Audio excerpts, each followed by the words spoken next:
오소서 성령님. 오늘은 전 세계적인 위기의 어떤 문제를 놓고 우리 교우가 좀 이렇게 앞으로 나아갑시다 하는 선언을 하는 미사이기 때문에 마음 같아서는 우리 신자분들이 이 신자석을 꽉 채워서 함께하는 분위기가 더 됐으면 좋겠다 싶은데, 아마 제 생각에는 우리 신자분들이 다 그 마음은 있을 텐데 생각보다 굉장히 바쁘신가 봐요. 그래서 마음으로 많은 신자들이 함께 하신다고 이제 생각을 하겠습니다.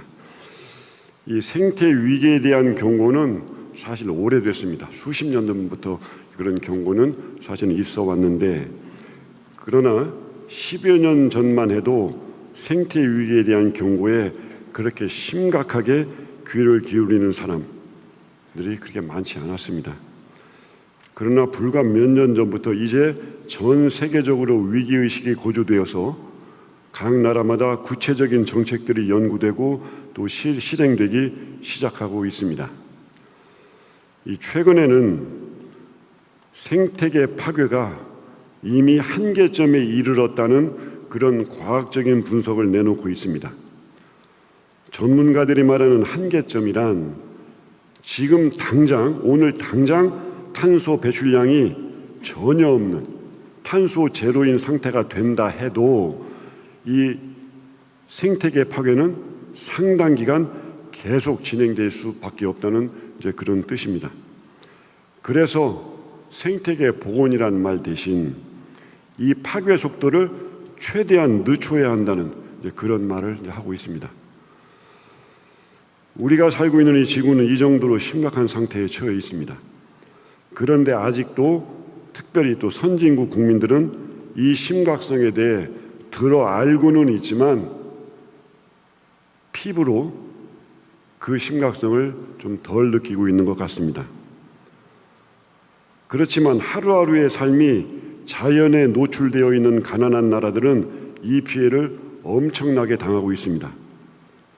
이 탄소 배출은 산업사회의 발전과 함께 이루어진 것이고, 따라서 선진국들이 지난 몇백 년 동안 생태계 파괴를 주도적으로 행해왔는데 직접적인 그 큰 피해는 가난한 나라들이 당하고 있습니다. 예를 들면 여러분도 아시겠습니다마는 뉴스를 통해서 이 파키스탄은 지난 6월에서 9월 약 3개월의 폭우로 국토의 3분의 1이 물에 잠겼습니다. 우리 대한민국의 땅의 3분의 1이 한번 물에 잠겼다고 상상을 해보십시오. 그래서 국가 비상상태가 발령되었습니다. 물론 이 나라도 자동차가 있고 크고 작은 공장이 있어서 탄소를 배출해 왔습니다. 그래서 사람들이 그걸 계산을 해봤다고 그래요. 이 나라가 도대체 얼마나 억울할까. 그랬더니 이 나라가 배출하는 탄소는 전 세계 배출량의 0.3% 정도, 상당히 미약한 양을 배출을 하는데 피해는 나라가 전부 뒤흔들 만큼의 그런 피해를 받고 있습니다. 이번 폭우로 파키스탄에 100만 채 이상의 가옥이 파괴되고 다리가 170여 개가 유실되었고, 홍수 피해가 100억 달러, 하나로 13조 5천억 정도 넘는데 이건 이 나라가 감당할 수 있는 액수가 아닙니다. 1250여 명이 사망을 했고 수재민이 3300여 명이고 약 500여만 명이 수인성 질병이 생겼는데도 아무런 치료를 받고 있지 못합니다. 그리고 이 나라에 이제 바위를 깎아서 만든 세계 최대의 이 타르벨라라는 그 사력댐이 있답니다. 만일에 이 댐이 넘칠 경우 또 어떤 일이 있어서 이 파키스탄은 나라로서 제대로 존립할 수 있는지조차도 의문이라고 합니다. 이런 상황에서 선진국들은 발빠르게 또 필요한 정책들을 펼쳐가고 있습니다. 그러나 전 세계적 이 위기를 우리 모두 함께, 특별히 이런 가난한 나라들을 지원하면서 정책을 논하기보다는 자국의 위기 극복 방법에 더 골몰하고 있습니다. 이 기회에 생태 위기 극복과 관련된 첨단 분야들을 장악하여 전 세계적인 지배력을 더 강화시킬 방법을 찾는 것처럼 보입니다. 우리나라도 그렇습니다.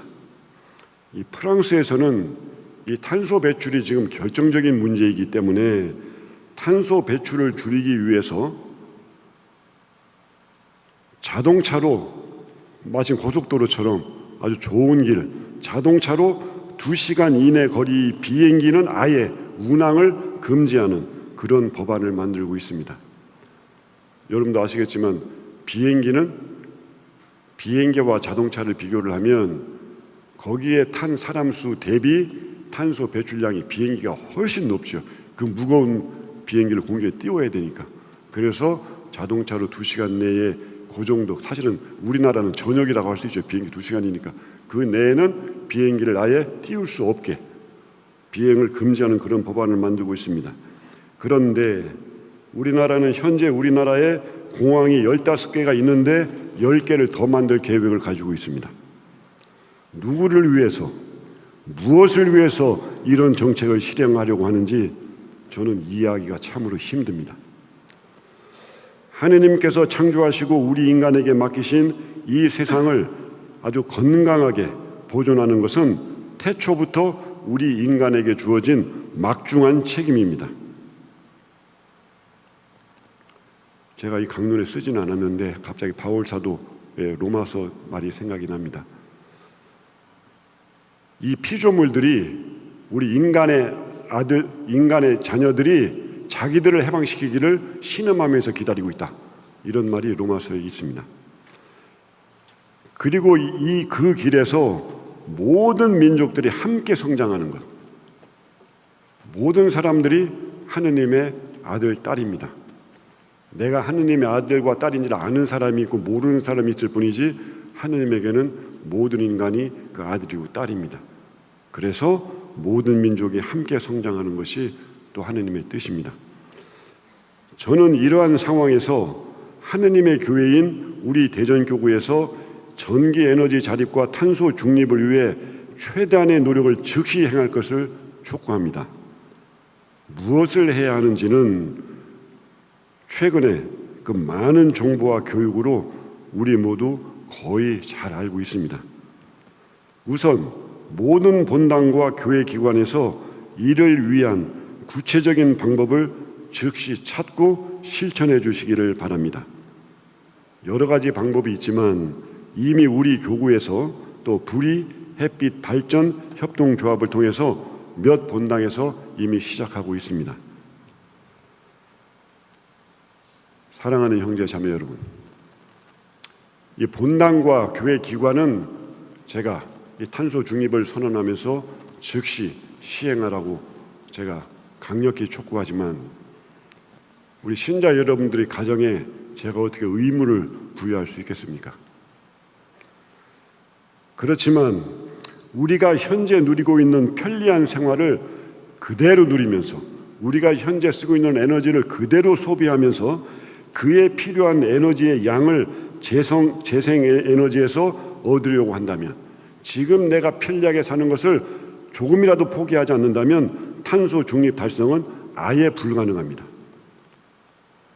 에너지 생산 방식을 화석 연료에서 친환경 방식으로 바꾸는 것은 물론 그렇게 생산된 에너지, 물과 전기 에너지 등을 아껴 쓰고 생활 쓰레기를 최소화하는 등 할 수 있는 모든 방법을 지금보다 더 불편하게 살도록 그렇게 삶의 방식을 바꿔야만 합니다.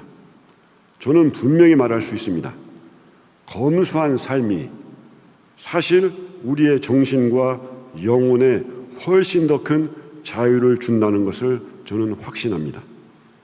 주님께서는 행복하여라 마음이 가난한 사람들, 하늘나라가 그들의 것이다 라고 말씀하셨고, 바오로 사도는 회개 이후 그 누구보다도 철저하게 성령의 이끄심 안에서 살면서 나는 비천하게 살 줄도 알고 풍족하게 살 줄도 압니다. 배부르거나 배고프거나 넉넉하거나 모자라거나 그 어떠한 경우에도 잘 지내는 비결을 알고 있습니다 라고 주님을 믿는 사람의 자유로운 삶이 어떤 것인지를 우리에게 말해 주었습니다. 형제 여러분, 모두 세상에, 여러분 모두가 이 세상에 주님의 뜻을 전하는 선교사들입니다. 주님께서 창조하시고 우리에게 맡겨주신 이 세상을 건강하게 보존하는 것은 우리가 주님과 함께 산다는 아주 뚜렷한 표징입니다. 우리가 주님 안에서 행복하게 살기를 원하는 것처럼 우리에게 맡겨진 생태계를 우리 손으로 행복하게 그렇게 해 줍시다.